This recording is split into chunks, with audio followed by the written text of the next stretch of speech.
Voilà, merci, bonjour, salut, bon dia, bonne tarde, bonne nuit.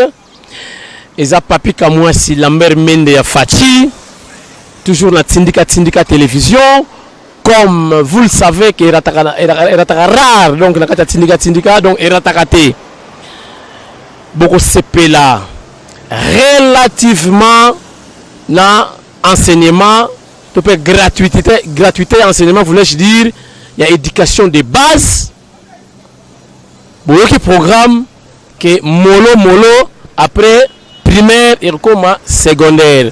Après secondaire, il y a université, il y a Ophélie et Salamate, mais là, il y a un programme de Fachi. Dans moi, Fachi a sali misala et belé beaucoup de maté. Parce que vertige dans côté de FCC. C'est palpable, tu dois sentir en haut. Mais ils ont un intérêt général. Dans le bamingité, monsieur la moulaï lelo. Bon la patient, mais ma soleil a vraiment costaud. Batu baloba mingi pour la chef de l'état na biso. Que mo konzambo kanabiso atanga kela cité. Fachi atanga te. Ya solo Fachi atanga te.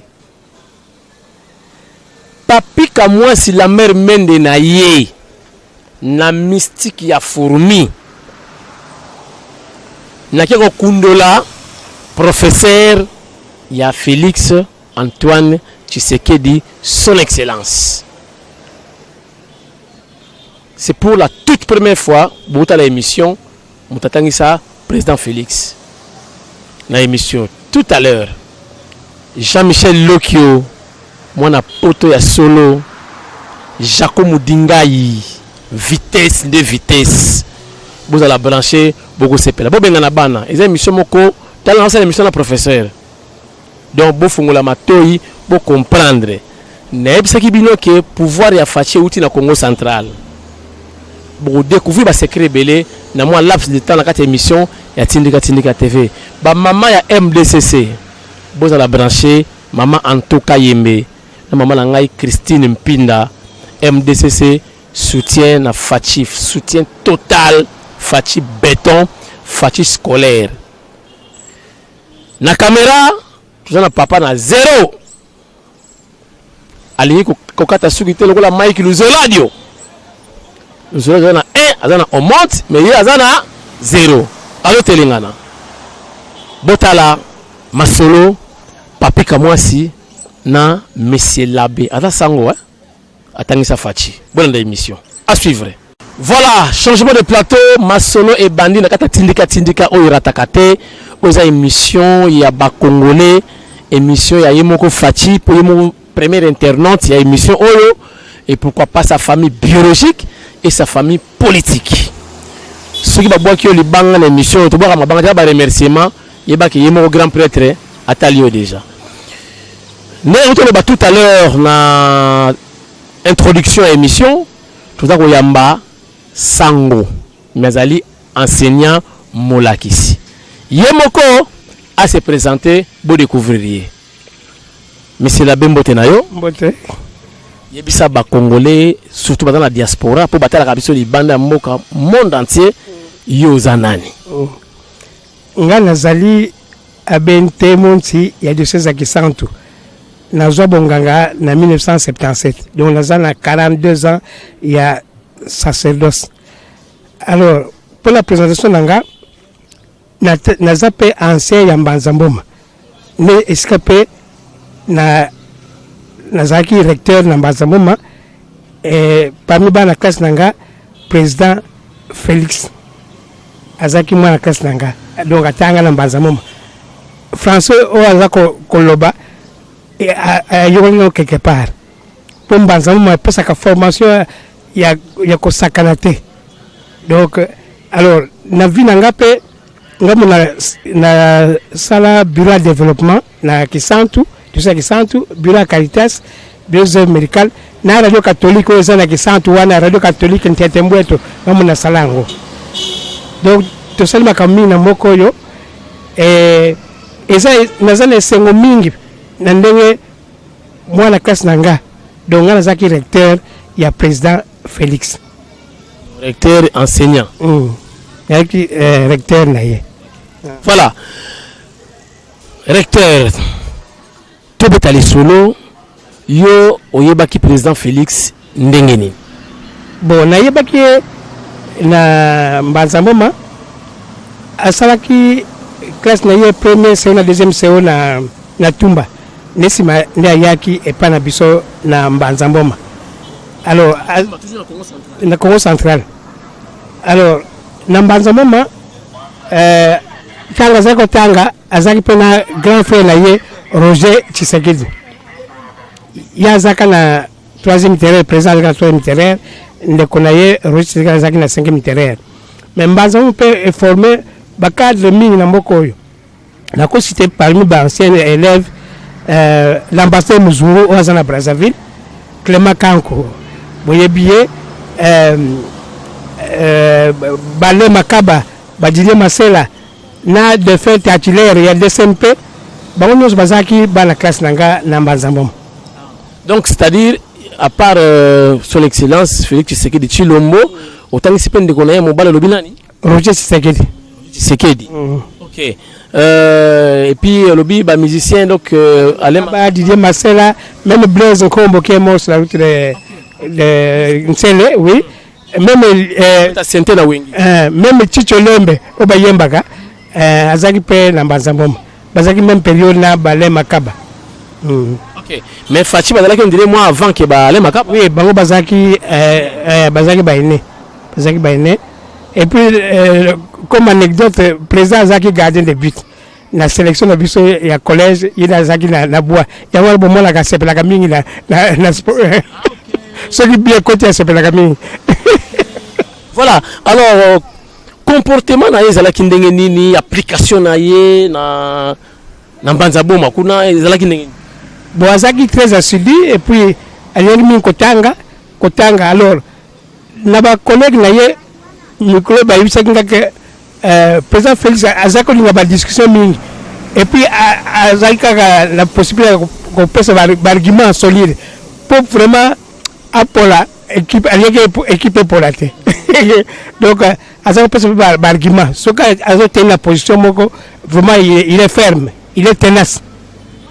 Donc la discussion faut piquer parce que avec argument azaki na argument déjà tant azaki na classe donc azaki déjà na faculté wana je crois que il tient ça de son père quoi hein mon père n'est pas ko argumenter et puis si quand toujours là il y a une grande différence hein na Mokambamboka hein il aborde le sujet au ba musu bazako aborder même dans la même pour na koluka kimela mboka. Il est en train d'approcher nos adversaires, nos ennemis qui nous attaquent à tout moment. Donc, à la politique, il y a madame Walingi Mboka et Keniliboso. Alors, il faut tout appuyer la baïdée à Sanango.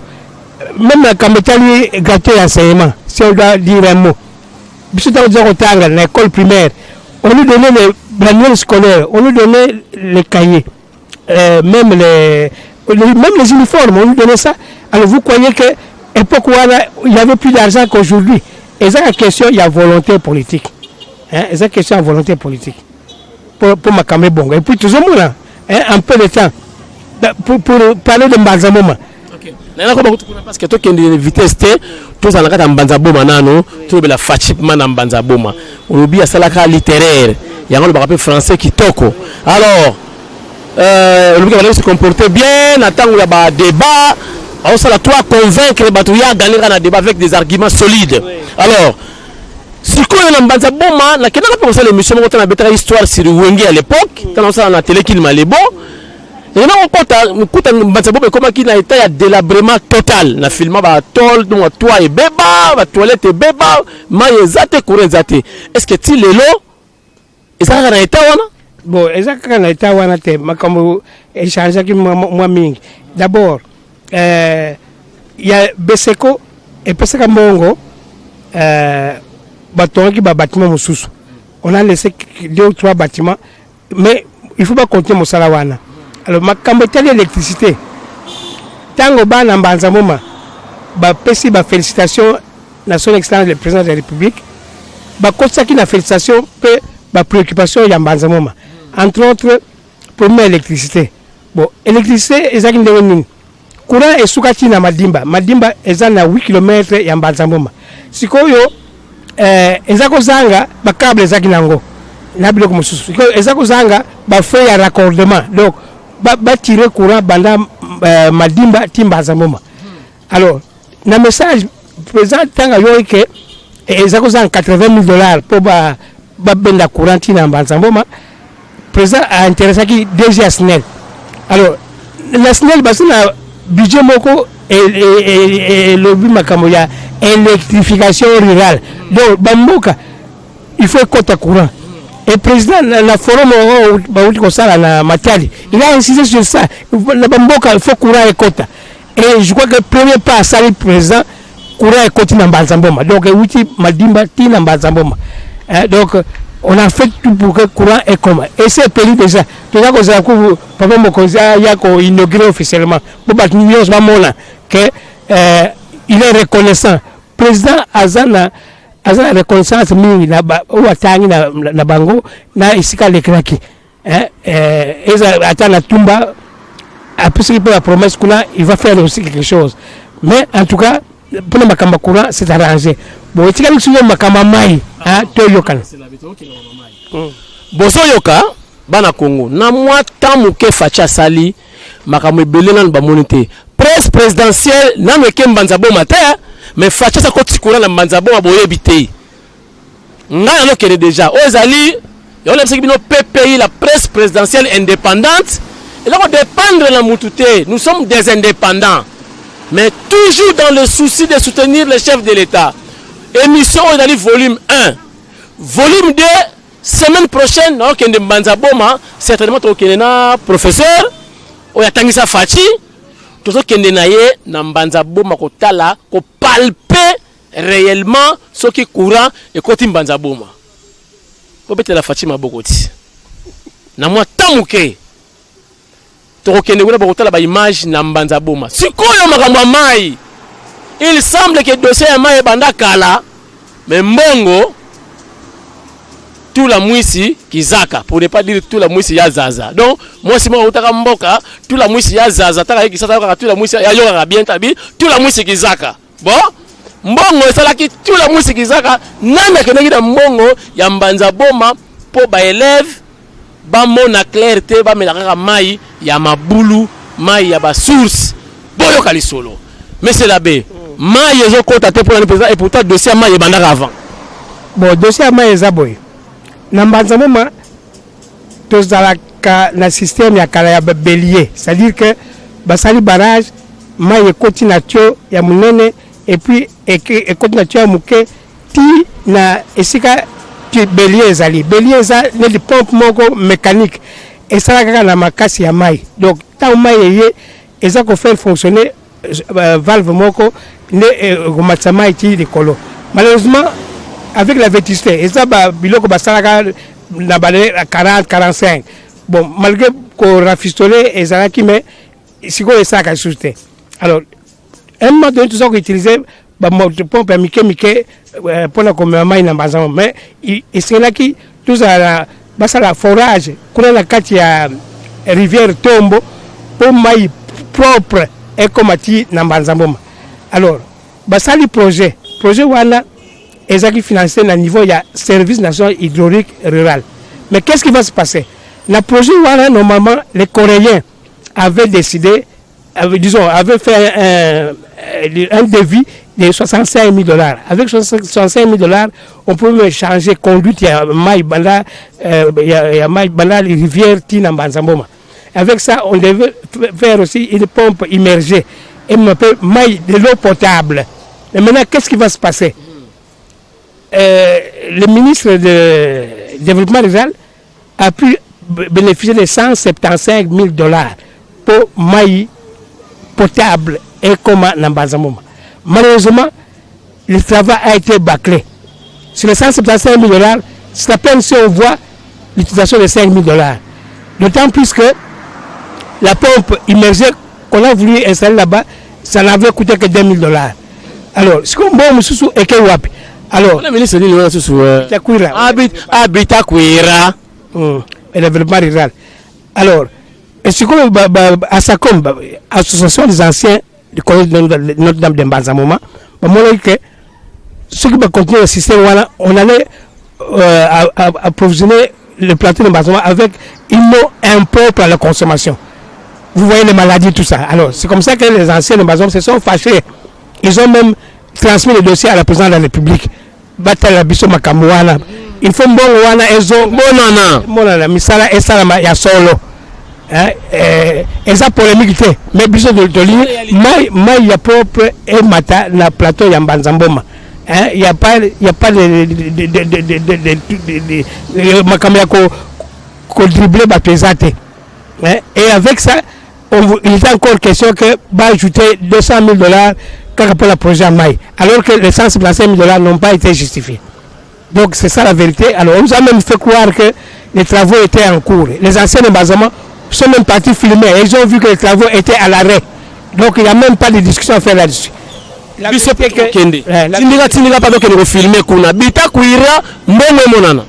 Oui, donc nous avons besoin de maï potable, eau potable pour la consommation et la population.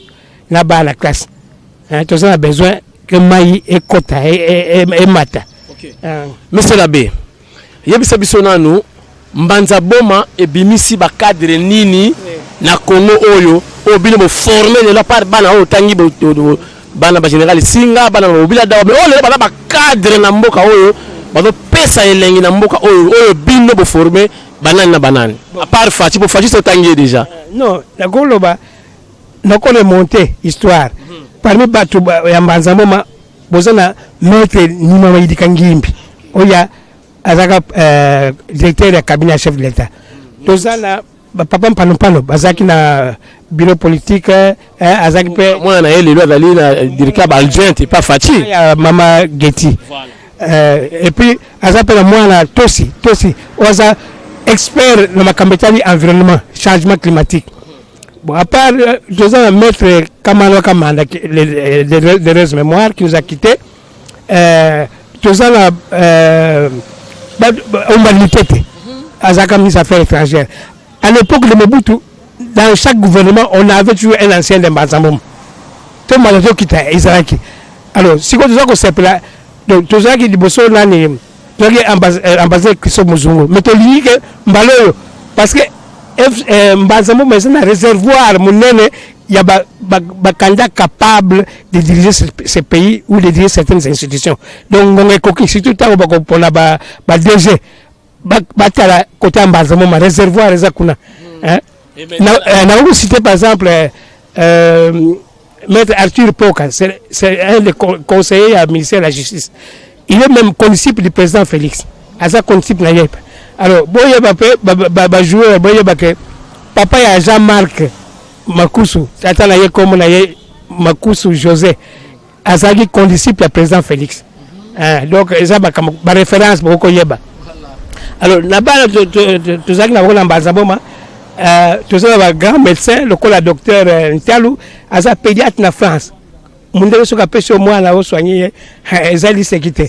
Tu sais le docteur Nzomboama, il est Aza chirurgien, le Kametali cas thoracique. Donc, il travaille aussi en France. D'ailleurs, Mikolo Azongi, Basenke Azonga, a la campus, la clinique universitaire. Donc, cadre Bazamingi, au Batangi, dans Mbanzamboma. Et dans le bas qui les faits théâtrales à Koufanaye, bon, donc, Bazamingi, au Bazali formé dans Mbanzamboma.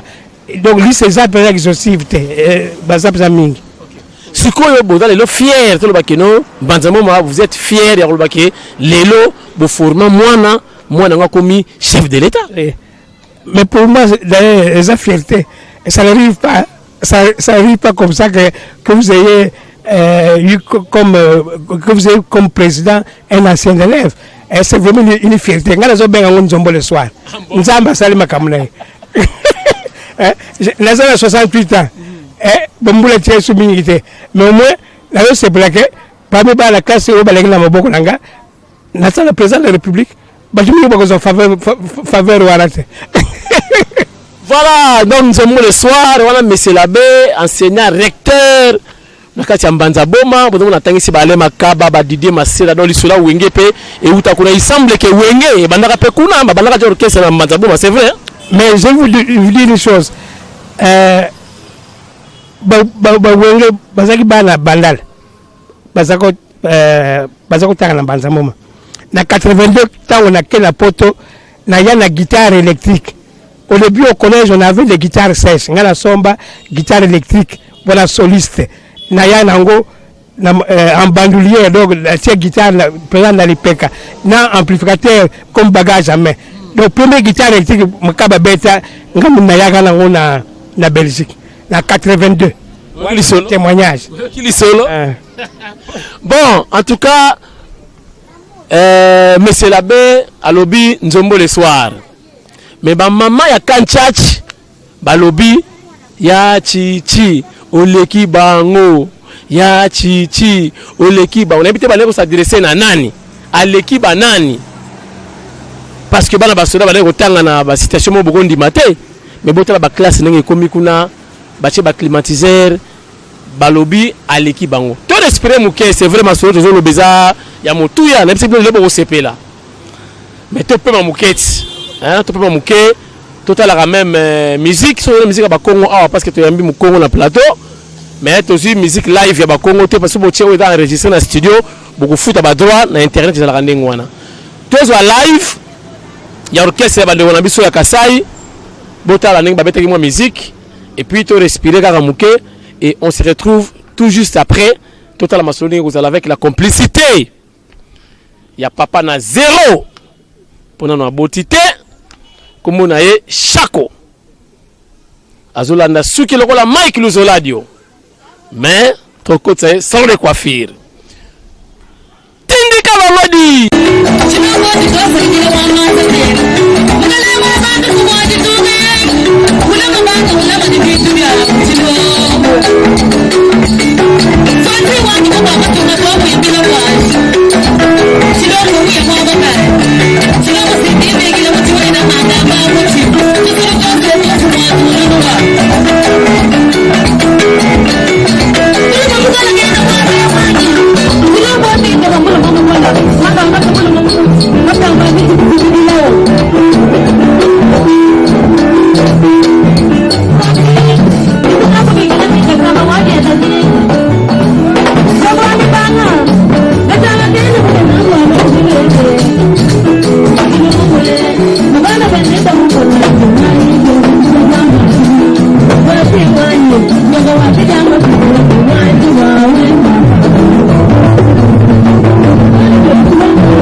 Nous sommes de retour sur ce plateau de Tindika TV, émission spéciale.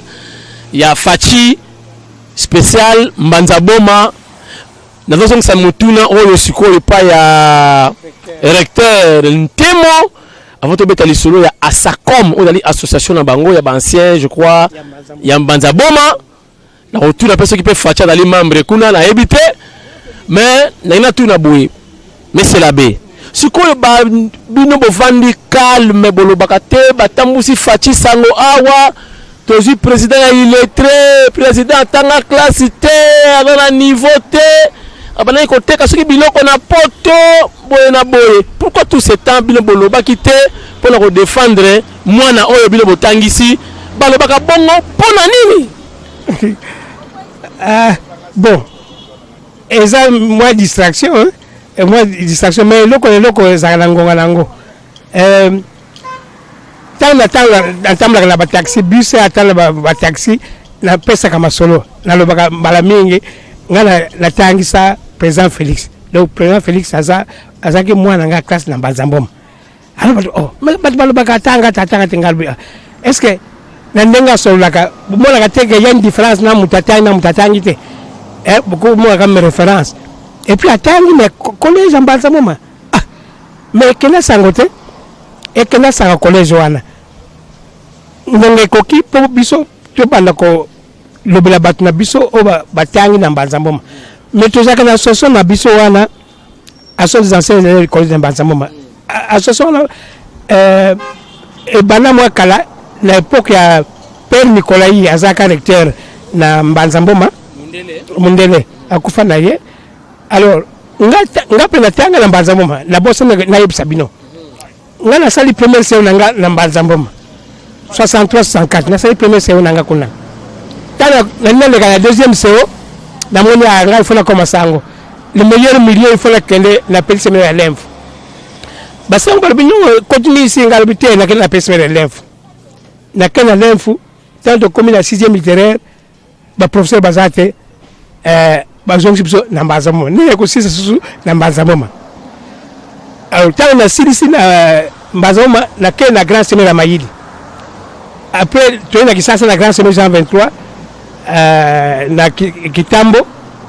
Alors tant la commissango en 77 ba Jésus ba seraki esaki ba kende na bango Guado Mobutu abengisaki bango ba kende tonga Guado. Alors le père Jésus ont décidé de quitter Mbanzamboma. Alors maintenant il y avait un problème au niveau de ces centres. Tokotia nani a remplacé basanga mindelo bazo kende. Alors Mose Mayala eko mona que oh mais ngana sakana sango moko na uti okulisa ataka pe na Mbanzamboma. Et puis l'expérience de mona kae asa mutaba contact banini na kotia na Mbanzamboma.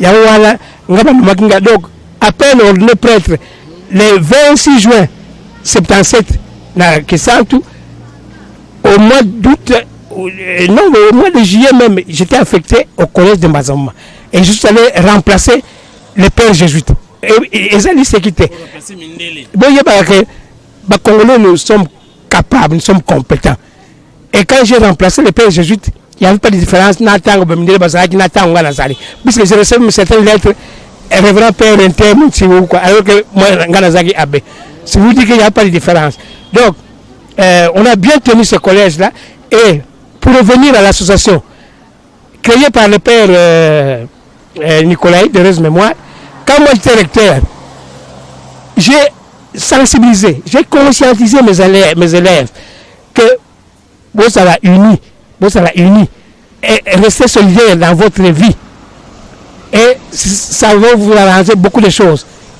et la fraternité existe même aujourd'hui quand il y a des rencontres des anciens de Mbanzamboma vous allez trouver beaucoup de mes anciens élèves parce qu'ils ont compris le message que leur avait inculqué et aujourd'hui on se retrouve quand il y a des cas de décès il y a même des cas de soutien les anciens qui sont malades le comité directeur présidé par monsieur Jeff Makengo qui a été aussi mon élève, il a été mon élève, et celui qui est le président actuel des anciens de Mbanzamboma, il rend une visite aux anciens qui sont malades, et il y a aussi des événements heureux à l'occasion de change de vœux. Parfois on se retrouve à 400. Mais nous référons toujours à notre berceau Mbanzamboma. On fait même des cotisations. On a même des livres, on a même des équipements. Dernièrement, on a équipé les dispensaires du collège avec l'apport du docteur Ntalo. C'est le neveu du docteur Yang. Et il y a beaucoup d'actions qui se font. On a même équipé un système vidéo de conférence. Maintenant qu'on a les courants 24/24, les équipements vont être utilisés. Donc, Mbanzamboma, avec les anciens, on fait beaucoup de choses. Et c'est une association modèle au niveau de toute la République. Mais des droits, vous avez des droits d'office. Alors, ni les autres Mbanzamboma peut boucler Mbanzamboma, Wanda Moto qui est en Italie, développement au Congo central, la gratuité et enseignement, ce qui est perturbé binoté. Alors, ni besoin de poste actuellement dans Mbanzamboma énergie déjà parce que c'est le développement mais ni botikali nango oyo banse Mbanzamboma ou lui-même grand prêtre Fachi peut faire pour vous pour Obazoya lobby déjà batanga na ba condition moko extraordinaire. Si quoi il faut pas le dossier à Maï. Il bosse à Maï donc Oazwa Kimbongo, ce qu'il y a Azwa Kimbongo, Azong ça après ça na bateau bako sala mosala. Tout ça a besoin Maï eau potable et côte na Banzamo. Donc on tient on tient à ça. Il faut Maï et Zonga et côte na Banzamo. De l'eau potable. Pas n'importe quelle eau, mais de l'eau potable. Alors, il y a aussi des bâtiments qu'on doit réhabiliter et même en ajouter aussi. On doit aussi ajouter d'autres bâtiments. Alors, ce qui est aussi bien, au niveau du collège, on a eu de nouvelles latrines grâce à un financement de l'église catholique avec la conférence épiscopale italienne. C'est pour vous dire que l'église aussi participe toujours dans la bonne marche de nos écoles. Je crois que c'est un exemple à suivre. Alors, à part cela, ce que toujours Bunda Popa bon Sanzela, ce que ça la route asphaltée, avant comme l'embassement, ça fait à peu près 2 km. Si on peut nous asphalter ça, parce que non, ma moto est ça, mais pour ma voiture qui est là. Surtout quand il a plu, pas si pour la combattre Namitouk. Alors, je conseille à la présidente, à moi le boko, à l'office de route, si on peut nous asphalter les 2 km là. Et puis Mbazamo doit devenir un site touristique. C'est le collège qui a formé le président de la République. Voilà. Et ça sonité. C'est tout ça. Le ministre du tourisme peut voilà marcher en haut. Oui. Il est des nôtres, hein, donc Adam il est président de la Ligue des jeunes. Alors n'oubliez pas que Nangambo peut analyser à Mbazamboma, ça forme beaucoup de cadres.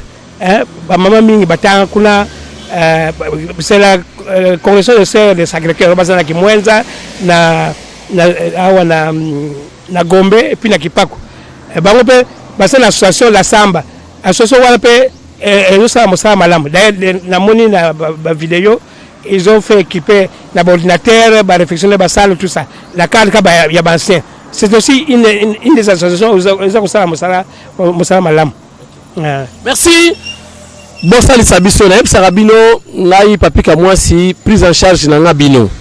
Botiki la fachi asala bozo bona basengi su koto asala nzela donc la misale belé ba chantier bela ko sala ba il faut ba songi sasu service national muta pesi discours wana dada Jeannette vraiment il y a d'autres pas besoin ça service national et bongo 18 bango basali pas ba service national la honte bana ba service national si bango monga ba senga fachi ala service national hôtel Okapi il a que hôtel musée azongi saki yango il a ka ekufa ba pillage ngo la pillage.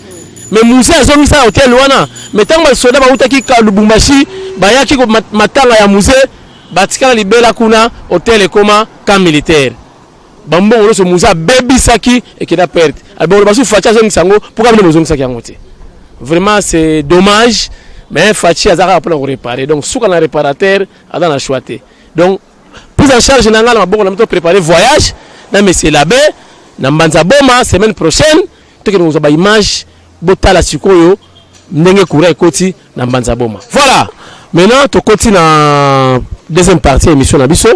Maintenant retour na yo est-ce que au tika ko kota na chef de l'état avant comme président de la République to depuis ka bossé na Mbanza Boma tilelo. Non. Bon, na 2017 ou même 2016 à un moment donné azako sa tourner na papa na ye. To kota na Pro Credit Bank. Tant de côté de Yambani, après le blanc, Mr. to Kouta, sur laquelle apportant les gens de Koutan. Alors, en novembre 2017, le président de la République a Yambanga na bureau na 10e rue. Tu t'appelles la 10e rue, hein? Ah, il mettait en haut, hein? Palais, il a payé. Donc, Bosso, il y a un Simaboye, pas à Etienne Tshisekedi de Moulou, mais c'est bureau à Faché Zalaki. Il y a un balobaka, bomba, mabé. Ok. Il y a le président Félix, dans le lobby, papa Félix, les Wazaki président. La population est à Konyo Kama. Bisous dans quand même, le régime a changé. Tout à l'heure, on a besoin de changements. À l'Obinanga, monsieur l'abbé, je suis en train de m'impliquer. Ah bon? C'est-à-dire que Nazana Kati, Nazobunda. Nazobunda pour atteindre l'objectif wana. Alors nga et comme ça kingaite tant on a eu que a commis président puisque il s'impliquait pas comme président. Alors l'implication là local aza croyant donc na moni pe na lo sambo ya biso ba peuple na lo sambo ya moko nzamba limango obike sur 26 candidats on m'a quitté sur 26 candidats ce qu'on a retenu aux président de la République. Pourquoi le Bamakamuna Binyo Bolingi, ça importe peu. Mais il a été choisi. Nzamba Ponaki. Et je crois que Namakamo Ezako Sala, Botikaya Sala Mosala, ça ne sert à rien de critiquer. Oh, il est en train d'aller inaugurer Bilokasa pour réhabiliter. Mais Pino Botongi Wapi. Bamsous Bayakawa, oh, Tokosala, ceux qui 10 000, ceux qui 1000 écoles. Tout le monde est en côté. Bamsous, on sont partis visiter certains chantiers. Yamatata, fondation. Oh, on a déjà sorti 5 millions de dollars. Mais oh, à la réhabiliter, on commence par réhabiliter ce qui existe, non? Après, on va construire d'autres écoles. Hein? Donc, on perd son temps, la critique à Pamba. Moi, je pense qu'on laisse le président travailler. Et c'est la positif. Au lieu seulement de créer le président de la République, faites des propositions. Les canaux existent. Les canaux sont c'est que vous connaissez la proposition de la chef d'État. Au moment où vous bien été, mais vous pouvez aller au siège du parti, vous pouvez même aller à la maison civile du chef de l'État. Il y a des canaux pour que vous puissiez la proposition de la bino. Pour que vous Alors, monsieur l'abbé, oui, gratuité enseignement, est-ce que vous perturbez binoté? Avant que les scolaires qui sentent na balien tout ça baluba na Bakongo, parce que déjà, le gouvernement, oh, je vous dis, il y a 7 Bakongo dans le gouvernement. Et il n'y a pas si, Bakongo, il y a 5 dans le gouvernement. Mais le gouvernement a fait 7 Bakongo dans le gouvernement.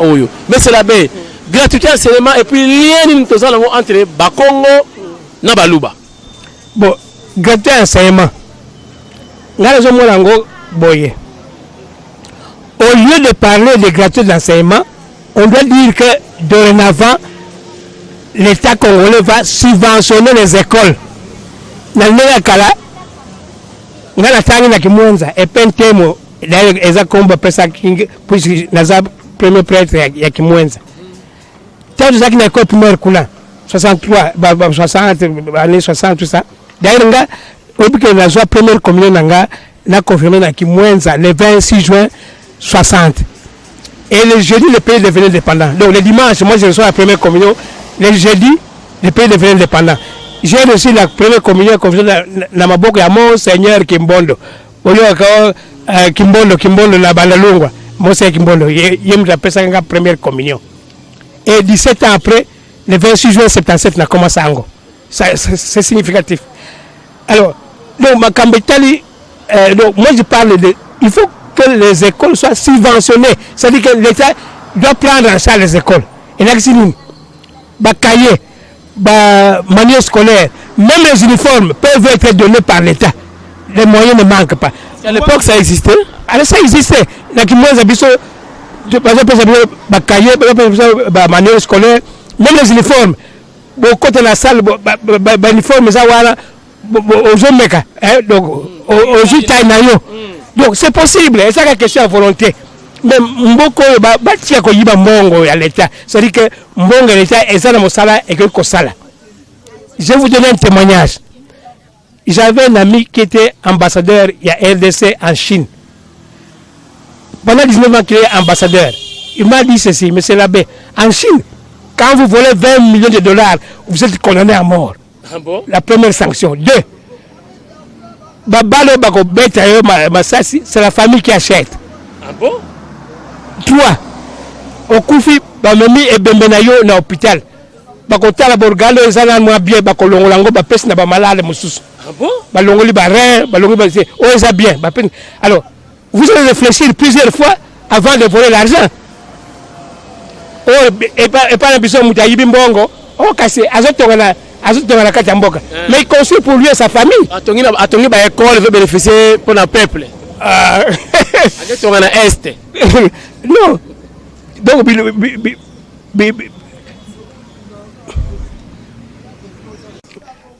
parler de subvention. Donc, en fait, école, moi, au lieu de parler seulement de la gratuité, on doit subventionner les écoles. C'est-à-dire, pour qu'on paie ça, manuel scolaire, cahier gratuit, uniforme gratuit. Alors, on doit bien payer les personnels. Le président a prévoir à lobby qu'on va améliorer les conditions de salaire. D'ailleurs, les conditions de salaire, et que ça pour la enseignante, et ça pour la montignon. Montignon, il faut y avoir ou bien qu'on fout des frais scolaires, des frais de santé. C'est ça qu'on attend. Donc, le mandat chef de l'État. Hein? Donc, on doit subventionner les écoles. Donner même des frais de fonctionnement. Même à l'époque, on paie des frais de fonctionnement. Et puis, à l'époque, ceux qui parlent on refute à moins. On refute à moins. Parce que l'État a fait sa subvention pour essayer un peu d'accompagner la gestion de l'école. Donc, c'est possible. Et ça, question, il y a bonne volonté. Bonne volonté pour. Il faut une question de bonne volonté pour réussir beaucoup de choses. Et moi, je pense que dans la vision du chef de l'État, on va en arriver aussi pour les hôpitaux. Bon, hôpitaux, normalement, il faut pas jouer à Kambongo. De telle sorte que les frères hôpitaux de Fouta cause même de moitié. Et le Premier ministre a lobby que Azaki Skanazine Moutumoka Koufaki parce qu'on n'a pas voulu le toucher pour Azaki Nambongo. Donc, ce sont les choses qu'on peut le voir. Si les hôpitaux sont subventionnés, ils peuvent commencer à soigner. On le soigne d'abord. Donc, et ça possible. Alors, j'ai même une proposition. Okay. Président, il y a un hôpital, il y a Bendien, il y a HJ. C'est bien pour les standings. Mais moi, je pense que l'hôpital, il y a cinquantenaire. Ce qui va tomber à l'État, qu'on en fasse un hôpital public pour la population. Au même titre que Mama Yemo ou bien clinique quinoise. Moi, je crois que c'est une proposition qu'on peut faire au chef de l'État. Donc, au lieu de frais exagérés dans l'hôpital, il y a cinquantenaire, comme ça, l'hôpital est subventionné dans l'État. Comme ça, on va être bien soigné. Et ça sera un hôpital en plus. Dans le cadre, il y a un hôpital et puis, Baba subventionné ma kasi hôpital Mama Yemo. Mama Yemo. Voilà, monsieur l'abbé, comme on a entendu, chité sikoyo, tobeta les solo ya Congo central. Lienini ba Congo bazalango na baluba et puis problème nini tozanga leadership na Congo central. Ba Congo na baluba problème zalango te. Et puis, na ça la réflexion mingi. Tant balobiko baluba va commun à pouvoir. Mais les baluba ont toujours géré ces pays. Tchongo azaki muta ya province ni. Tchongo azaki na régie des eaux. Mabi, Mamba Mulumba, azaki premier ministre. Pinga Kasenda. On peut citer beaucoup. Maintenant on a même mis Sami Balibanga. On a eu beaucoup de gens, beaucoup de baluba qui ont été au pouvoir. Mais, différence aux années, le pouvoir, il y a le président Félix, ce sera une autre façon de diriger. Maintenant, on voit qu'on veut s'occuper de la population. Alors, le malheur aujourd'hui est qu'on veut que le président puisse résoudre tous les problèmes en 7 mois. Donc, assis son problème, non, à la fois. Non, quand même. Laissez-les travailler par étape, étape par étape, étape par étape, étape par étape. Hein? Même le bon Dieu s'est reposé. Alors, donc, il faut botika malem, mais pas de cloques en jambes. Ce que comme qui, caméra a détruit $15 millions. Nani Salibo. Mais Babocha besoin de $32 millions. National et pas Sassou et Zawat. Si vous avez facile à ce bon FPI, il se détourne les objectifs. Mais boye baké, mbongo ya FPI, et Zambongo, Congolais to foutaka. Quand vous importez, il y a des frais qui sont perçus, versés FPI. Et là, on a un bé Zali, mbongo et outil na frais d'importation, batongi école, babongisi makamamai na kananga, pourquoi dire oh non, on n'a pas respecté les objectifs. Bon, liste au bazouaka mbongo na FPI, au balé. il y a quand même une différence là. Oh, bazo zambonga FPI et ça misala pe ezo monana. Au moins ezo monana. Hein, on peut attester que l'argent est bien utilisé. Bien utilisé. Hein? Donc, Makamusu, là, la canisse, il faut être clair. Hein? On veut une chose et son contraire. Non. C'est ça. Monsieur l'abbé, leadership, pourquoi Congo central et Zongisima, Moutou à train, Azate, qu'est-ce qui se passe réellement à Congo central? Bon, là, la bossa ni pas la cambatel, balou bana bana. Bana, maman Nzouzi Azaka, gouverneur Yaba Congo. Maman Nzouzi a tika souvenir mon le grand marché qui est à Matel, c'est Maman Nzouzi qui a fait construire ça. Hein? Maman Nzouzi en bon. Mokomusu Nazaka na moi na ye Henri. Tout ça qu'on sur la lobby. Ils sont intervenus. À un moment donné, bateau les Akolongwa, biscuit ming ezaki cassé tout ça. Maman Nzouzi atina kana mbongo, babongisa batol, babongisa na bapavement banini ya zando. Donc il faut quand même être reconnaissant envers maman ndengwana. Alors, tant que ça qui nini donc Bakongo mingi ou bien baluba mingi babala pe Bakongo. Ngala zaki na Ngiringa. Même en Ngiringa, j'ai trouvé des foyers où papa Moluba, moi si Moutakuna, baboti bebala kuna. Donc il y a problème ça entre baluba na nini non, il n'y a pas de problème. Okay. Alors maintenant pour dernière question Zali, Bater Oyo, voilà. Bata Este, na Rwanda, Basomba, na Congo central. Voilà question Tsuka. Donc avant dernière question, c'est pourquoi tu as un leadership dans Congo central? Bon, leadership dans Congo central, et ça manque à unité, qu'on s'organise. Surtout le niveau Lukaya, de l'inganité. Niveau Lukaya, il y a trop de conflits. Baba conflit moko ya buzoba. Et puis dans Lukaya, ezakaneni. Ce que nous avons connu, il faut que nous avons connu. Et il n'y a que lui qui peut voir le président, qui peut être à côté du président, il ne peut pas associer les autres. Le pouvoir, tout ça qui permet le président Kabila. Et c'est là que nous devons favoriser entrer dans la politique. Il y a beaucoup de gens du Congo central, mais tout le monde est en côté. C'est que nous au moins avec le président Félix à la présidence, il y a maman pas les gens alors donc unité des actes, il y a trop de jalousie. Nous devons changer de mentalité. Heureusement que le président a prévu aussi cette branche là, il y a changement de mentalité. Hein? Alors il y a un clivage là entre les gens de Lukaya, Cataracte et Bafleur. Alors, les gens de Cataracte et surtout de Lukaya étaient frustrés de voir que pendant presque 2 ou 3 décennies, ce ne sont que les Bayombe qui étaient des gouverneurs. À part Papa Mbachibacha qui a bien fait le travail, qui a circulé dans tous les territoires, il a même construit des dispensaires, il a même donné les ambulances, les équipements médicaux, hein? Il a fait beaucoup de choses. Mais il y a des gouverneurs qui n'arrivaient même pas à Lukaya. Le Defemba, de tous les temps qu'il est resté, aucune fois il a été dans les districts de Lukaya, ni dans le district de Cataracte. Et alors, nous avons pourtant des gens qui sont au pouvoir, qui sont de notre côté. Allez voir la route qui s'entoure Ngilinga.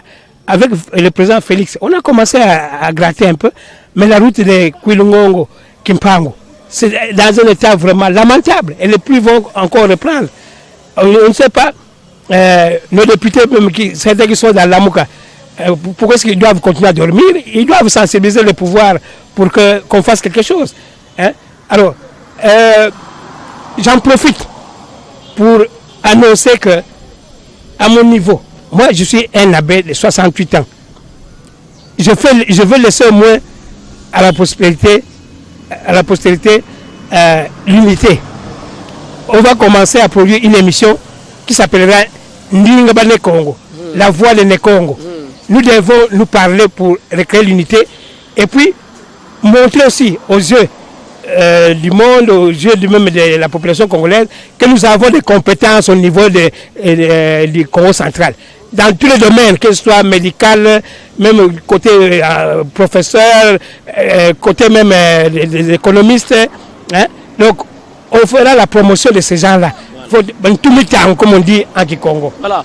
Pour citer M. Labbé, Mabele, Balakoteka, na Barwande, na Bato Este, est-ce que ça y a solo, Makambango? Makamboana ezali ya solo. Naïbité, au niveau du gouvernement, on doit prendre des décisions que n'importe qui ne peut pas venir acheter chez autrui. Ma belle éthique pour la Baltoankolo Mboka. Vous voulez faire des affaires, faites ça chez vous. Mais ne venez pas. Attends. Non. Mais c'est une politique. Hein? Et ça, politique. Vente va passer. Vous savez qu'il y a des villages où vous ne pouvez pas aller enterrer vos membres de famille parce qu'on vous dit non, on a acheté même les cimetières. Ah bon? Vous n'avez pas le droit d'aller enterrer. De deux, même les sources d'eau potable sont apprivoisées. Ce que vous avez Mabele, vous n'avez pas le droit d'aller puiser l'eau potable dans les Mabele. Et ces affaires-là doivent continuer. C'est pour ça que l'émission Ningalne Congo viendra vraiment à point nommé pour que nous puissions dénoncer toutes ces affaires-là. Et l'insécurité qu'on a même dans certains coins, on nous amène des gens qui font la garde dans certaines concessions, mais ces gens-là, la nuit, ils dérangent. Oui. Maintenant, même les mamans ne savent même pas faire l'écriture au niveau des Kazangoulou. Ils ne savent pas faire la culture. Hein? Sinon, ils sont violés. Donc, mot de la fin, M. Labbé, quand même, merci pour la disponibilité. On dit de déplacer le couvent qu'on a bien au couvent. Bon, la communauté, mais la outil Kazangoulou. Si il y a une émission à la limitée, merci vraiment pour notre temps. Et peut-être un mot de la fin pour conclure l'émission parce qu'on a tout le temps ébélé déjà. Donc, comme l'État n'est pas notre partenaire, il faut clôturer l'émission. Le mot de la fin, souhait l'anga ezali que ce qui peut vous conduire à Kouyiko Yambanga et Gozalanga pour Sengo.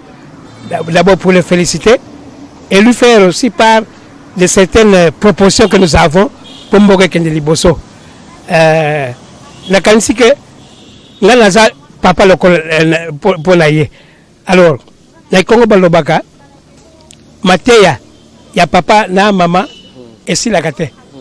Attends moi la colle papa a vous a l'occasion à terre à ça moi na ba conseil et tolini que réussite à président Félix et ça réussite à peuple congolais qu'on ne se voile pas la face mingi tout ça qu'on trahir Mboka pour l'argent mais moi je pense que Mboka na biso est ça plus importante et d'ailleurs j'allais même oublier on a créé une association la dynamique pour la réussite de Félix-Antoine Tshisekedi. Tolini doit accompagner le chef d'État en faisant des projets visibles, crédibles, bancables. Et nous demandons toujours au chef de l'État qu'il se fasse entourer de personnes crédibles, compétentes et de bonne moralité.